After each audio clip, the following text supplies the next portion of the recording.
Ladies and gentlemen, welcome to this new tutorial. So, let's talk about unmasking, what it is and how you do it in this very simple and straightforward tutorial. You will be able to actually separate two different sounds that are playing on the same frequency or partially playing on the same frequency and without, them sounding shitty basically. We're going to do a proper mix. There are so many techniques in mixing that often people kind of like lose the way, so to say. There's Haas effect, there is panning, there's of course many other things to separate sounds. And the most important, in my opinion, is unmasking. So what is unmasking, first of all? Unmasking is very simply explained with one metaphor. You are sitting in an airplane, and it's a propeller plane, and you're trying to communicate with the pilot, okay? The propeller plane is putting out an extremely loud frequency, and lots of that frequency, it's pretty broadband in general when a propeller airplane flies, but nevertheless, one of the frequencies that it produces in very high amplitude in SPL is, of course, like 400 to 700 hertz, which is often the dominant frequency that is in vocals, in voice. So now you are competing with the airplane when you're trying to talk to the pilot. You're like saying, hey dude, da-da-dee-da-da-da, tell him a story or whatever it is that you want to communicate. But the airplane is doing a constant, very loud noise over the same frequency than that you are using with your human vocal cords. As a matter of fact, the airplane is louder than you. So what happens? You get drowned out by the airplane. And this also happens in music production and in mixing. Meaning that when there is two sounds of the same frequency, the louder wins. What do you do in this case? Like, what do you do if two sounds are overlaying their frequencies? Let's jump into Cubase, and I'm going to show you how you deal with that in a very straightforward and efficient manner. No stress, don't worry about it. Okay, so here we go. We are in Cubase 14. And let's look at this track. Like, we have a couple of sounds here in this part. It's a Psytrance track from a project of mine that is called Evernoise. Feel free to check it out on Spotify, but also on Facebook, etc. And I'm going to quickly show you the track. Like the problem child, so to say, is the guitar that is very thick and heavy, and then the vocal hook, the chorus, actually, you could say, in a way, although, trance tracks don't originally have a chorus. In this project, you sort of do. So let's first listen to the two culprits, or let's listen to the whole thing.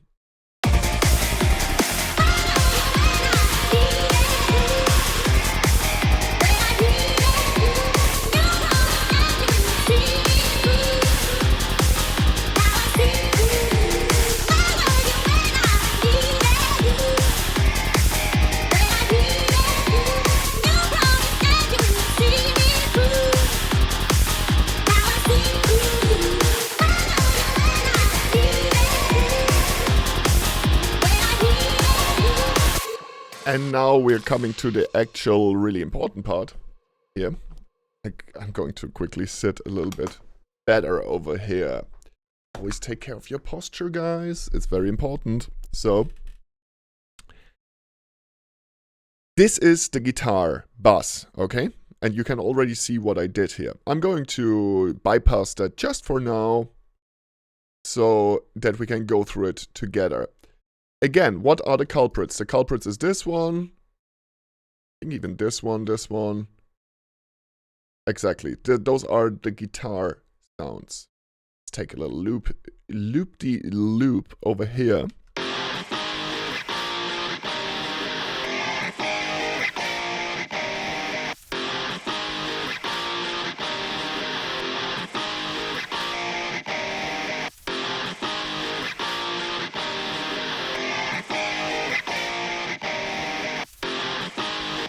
And then the other sound that is like not necessarily colliding in a super dramatic fashion, but like it doesn't sound clean. Like think about an image that you would have like a painting. And then the artist, of course, is not overlaying all elements and there is no foreground, no background. There should be always order in compositions. And so should be also in mixes. So those guitars are relatively thick. That means that, yeah, you end up with less space for the actual vocal hook. Let's listen to the vocal hook as well.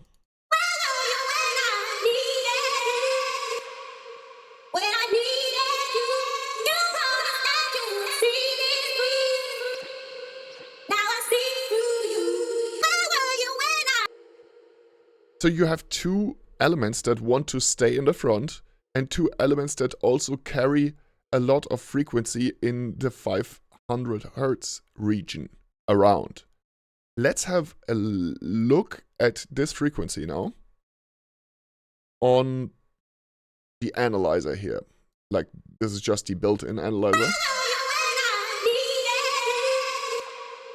And let's identify the most loud part of the frequency spectrum. You know, where is the loudest amplitude? It is clearly at around 500 Hertz in this case. And this is normally the case. In this voice, you have the fundamentals there.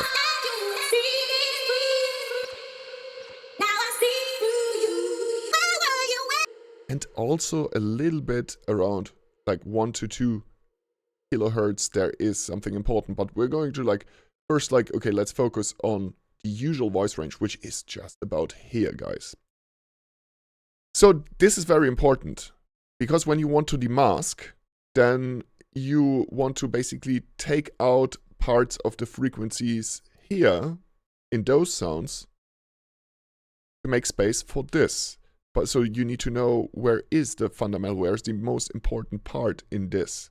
So then the next thing is okay, how do you do that? Will you do that now on every channel separately? No, don't do it on every channel separately. In this case, it's interplay in between those two sounds that are very differently processed. So you listen to just this sound.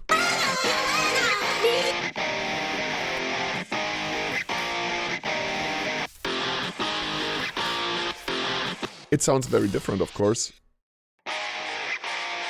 If you have this second layer here, which is part of the design of the sound. It's two different sounds. Let's also name that. Just gonna call it guitar 2 now. So both of them are important. Both of them are basically playing at the same time. So what you do is open a bus. I did that already. A bus is nothing else than a group, by the way. For people that, have difficulties with the terminology, because people call buses all kinds of things depending on which DAW they use. But in the Cubase context, it will be that. And then you take those channels, all the ones that are guitar channels in this case, and you would send them to the guitar bus. And then we can start the unmasking process. Just go here, and of course we need something to do the job. And there are other ways, for example, sidechain unmasking. Let me know if you want me to show that in the next video. And also let me know if that really helped you, this video. If it did, please also support the channel by leaving a like and subscribing. I also have a Patreon if you want to support it, or buy me a coffee. You can do all those things. Okay, back to the thing. On the guitar bus, I'm putting in a FabFilter Pro-Q 3 in this case. And then where do I do the parametric cut? Well, of course, at around about 500 with a Q of around about 4. So it's not too sharp, because obviously you want to create actual space. So then, like, let's listen to it. You need to be very attentive now and concentrate for a moment to actually hear that, because it is very specific. Like, this is the first thing what we do. Like, we do, like, first of all, of course, a low cut, because we don't really need that bass section in this layered guitar, so we want to clean that part up. That is, by the way, also unmasking, but that is unmasking in regards to the bass line. You want to clean that up from the bass line, basically, so that those two don't weirdly interact, because one thing is clear: high sounds can be layered, low sounds not so much, like very, very with great difficulty, and usually not at all. It's just like a physical matter, basically, of like those very long waveforms not interacting well in layering. So first we want to clean up the fundamental sound of the vocal. Where was that? It was around 500, and it was also a bit over here at around like here.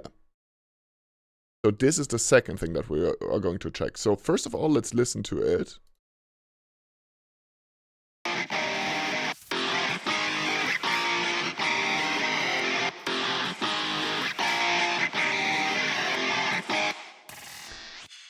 So the cool thing is, like, let's listen to it with an A-B comparison. This was with the EQ, and now without the EQ.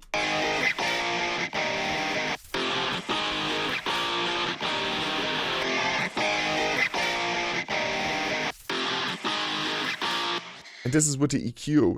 So, while of course it sounds fuller on its own without the EQ applied, but it's like not losing its entire character just because I do that cut. So it's like kind of like a surgical kind of thing that I'm doing. Like, okay, a good mix is about the whole appearance of the whole thing together, and not one singular element or one part of the track sounding well. It's always about like compromising, right?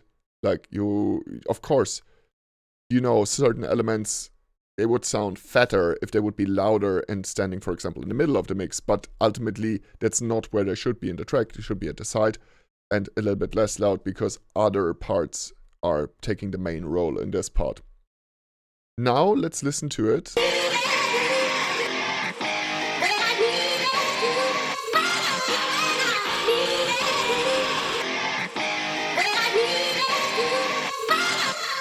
Try to concentrate now when I'm like activating and deactivating this EQ a couple of times. Like, try to concentrate on the interaction, and especially in the appearance of space. We're talking about minute differences here that I'm not sure if an untrained ear can like identify those minute differences, but it's like quantifiably, scientifically, we are creating space for the vocal here. That is a matter of fact, right? Like, we are like sending the guitar into a group bus, then we are like reducing that frequency spectrum around 500 hertz. And by around 7 decibels. So, like, we are working on it. Try to concentrate and listen to the difference. Again, I'm playing it without the equalizer that is there to unmask.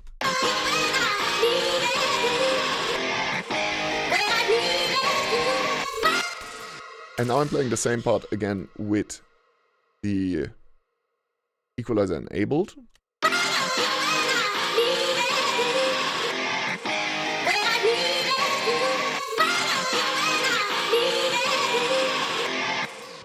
And now I'm doing the same thing, like, but now I'm going to actually also like activate the bass line.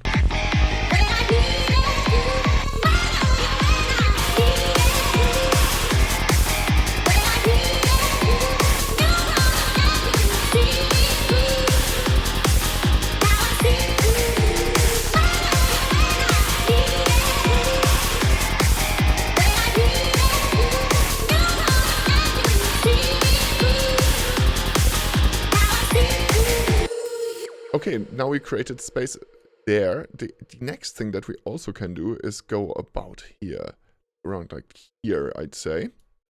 And we can make this one a dynamic, so that it's actually reacting to the amplitude, and pull that down by about so.